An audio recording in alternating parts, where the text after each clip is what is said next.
My name is Jeanie and this is my husband Vince. In 2022, we became proud new owners of our first truck camper and have been enjoying many fun road trip adventures with it. In this series, we're headed to the California coast for a 2-week truck camping trip. In our last episode, you saw us explore the unique beauty of our 32nd National Park, Death Valley. We walked on the lowest elevation in the USA, drove through Artist Palette, and enjoyed one of the best sunsets we've ever seen dispersed camping in the middle of California.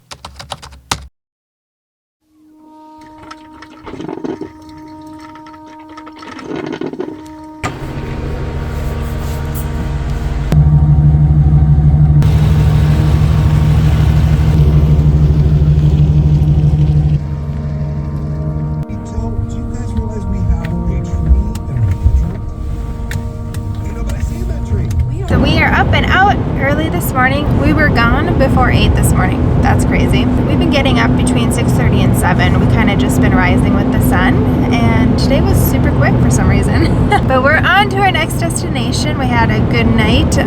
Nobody showed up on that BLM land, so yeah, it was super quiet.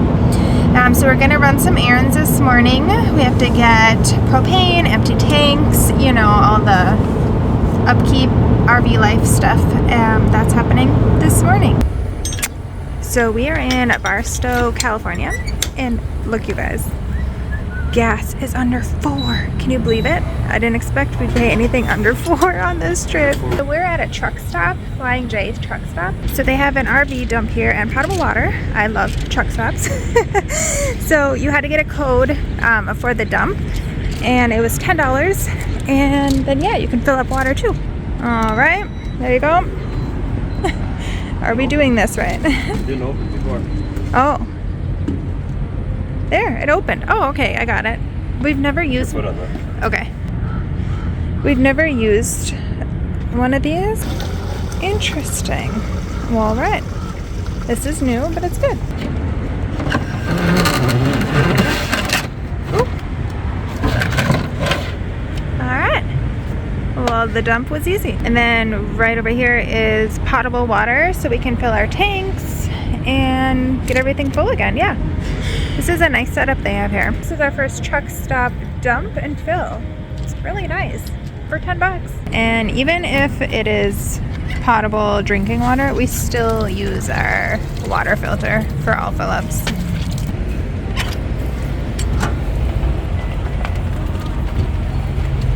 All right. So we were gonna go to Tractor Supply to get our propane filled, but they have a fill center right here. So I think we're just gonna get our propane filled here. One-stop shop. So this gas pump right next to us, look at this price tag on this one. Someone put in $400 worth of gas. Oh my gosh. I can't even imagine. Hold this.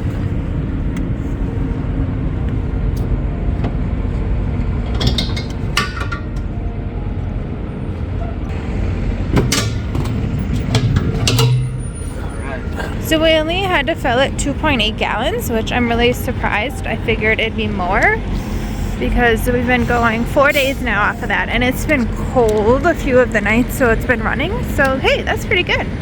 And it was $3.81 a gallon, which is not bad. That propane bill was only $11.57. I feel like we scored.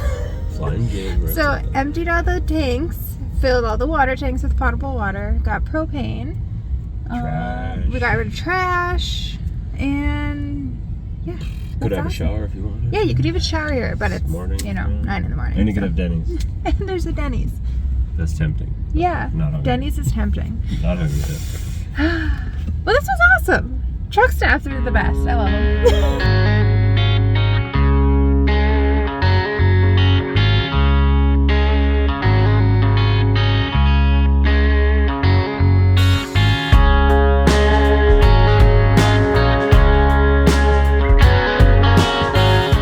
At our 33rd National Park today. We are visiting Joshua Tree National Park. And right there is a Joshua tree.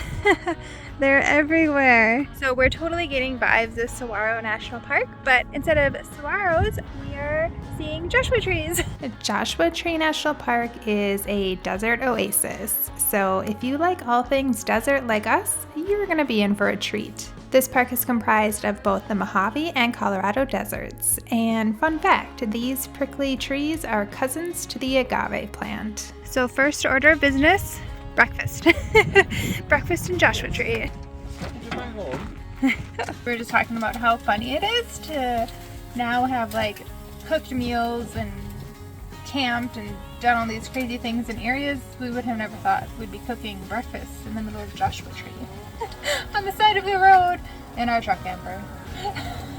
But we would have it any other way. It's so fun. We love just the flexibility of pulling over when we're hungry, making our food, and continuing on. The classic breakfast sandwich at Joshua Tree. So this is like one of those national parks that I've had on my list for so long, like of one of the top ones I've been wanting to see for a while. So it's so cool to finally be here. It's so beautiful just driving through the road here. It's just surrounded by Joshua trees and these enormous rounded boulders everywhere. That's what this is, just boulders, Joshua trees, and there's Cholla cactus. I'm a cactus lover, so anytime I see cactus, I just get all excited. We're hiking the Hidden Valley Nature Trail. It's a 1-mile loop. Since this is the main nature trail in the park, it was pretty busy, but it was well worth the hike. You'll find a variety of desert plants, cacti, weave in and out of all these boulders, and you're gonna also see lots of people rock climbing. Joshua Tree is well known for its rock climbing, and for good reason. With all these rocks in the park, this is basically a rock climber's paradise. After the hike, we made our way to our next stop, Skull Rock. Well, here's the crowds at Skull Rock. Wow. It's like lines and crowds and all the things to see the Skull Rock. See ya. I got it.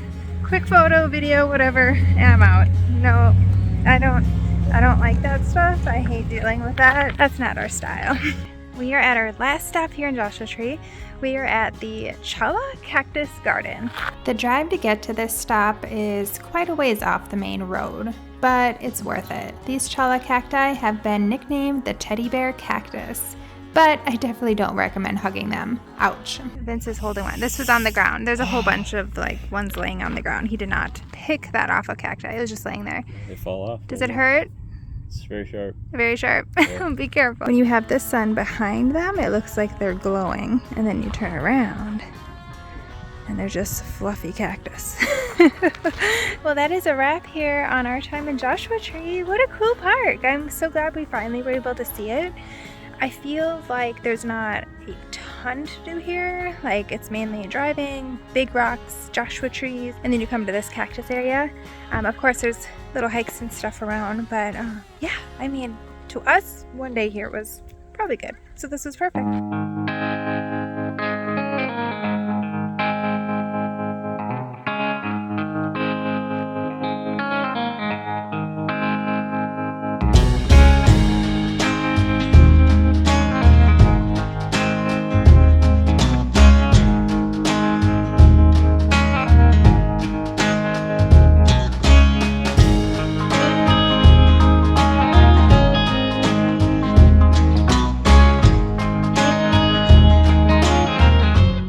Well, we're set for the night. So today our plan was to camp inside a Joshua Tree. We actually have a reservation there right now at the Ryan Campground, Campsite 1. We went and looked at it and it's really nice. But you might be wondering, why aren't you staying there? Well, there's no service in the park. And normally having no service is not a big deal. But today I had some work stuff come up that I had to do, and I needed service for tonight. So it's because of that. It's because I needed service for work, for some work stuff. So kind of bummed we're not in the park, but kind of not, because, you know, staying in a campground, you're surrounded by a bunch of people and you get all the noises of other people. But the site was really nice. So Ryan Campground, site number 1. Very nice back-end site. Highly recommend, because we did check it out. So instead, we found some BLM land that's right outside the entrance of it's the east entrance of Joshua Tree by 29 Palms. So there's some BLM land over here. I have a full 5G, full Verizon. So we're just we're just hanging on some BLM land, and it's beautiful here. It's really beautiful. We didn't see anyone else around out here. There is a few cars that came past on this road here. I think there might be like a shooting range way far away, because we did hear some shooting. Stop though.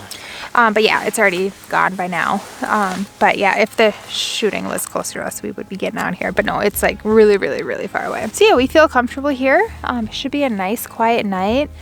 And we're surrounded by cacti and desert bush, and we're literally camping in sand, you guys. It's super sandy. The drive in on here was all sand. I'm like, oh my gosh. I was all worried we were gonna like sink into the sand, but nah. This guy right here, he's like, nah. Nah, you worry too much. I know. I always worry about like getting stuck or getting in like weird parking situations, but Got he's those like, KO2s, all terrain. I know. He's like, 2500 HD. see, he knows all these things, and I'm like, Don't okay, trust me always, though. just I might don't get you in get trouble. stuck. We have all these tires and the 4x4 and all the things, so it better work in our favor, not get us stuck. Yeah, don't trust me all the time. But it was good, no problem. We got a nice campsite here. So this will be our last dispersed camping for a few nights now, because now, starting tomorrow, we head to the ocean, finally, which we're so excited to get to the ocean. We're going to be along the coast, but if you know, there's not a lot of dispersed camping on the ocean, so we wanted to be on the ocean, so we had to book some campsites. So we're going to enjoy the solitude while it lasts. All right, we're starting the repeat of meals, except we haven't had one yet. We have ahi tuna, but we're like, let's wait till we get to the ocean to have that. So we have clam chowder and sandwiches, and we're listening to NPR. Does it get any more adulting than NPR soup and sandwiches?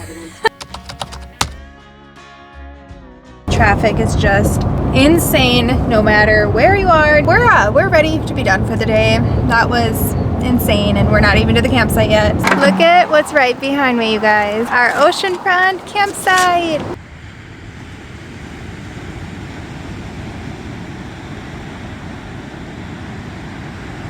It's so pretty. So we're here for 2 nights too. It's amazing.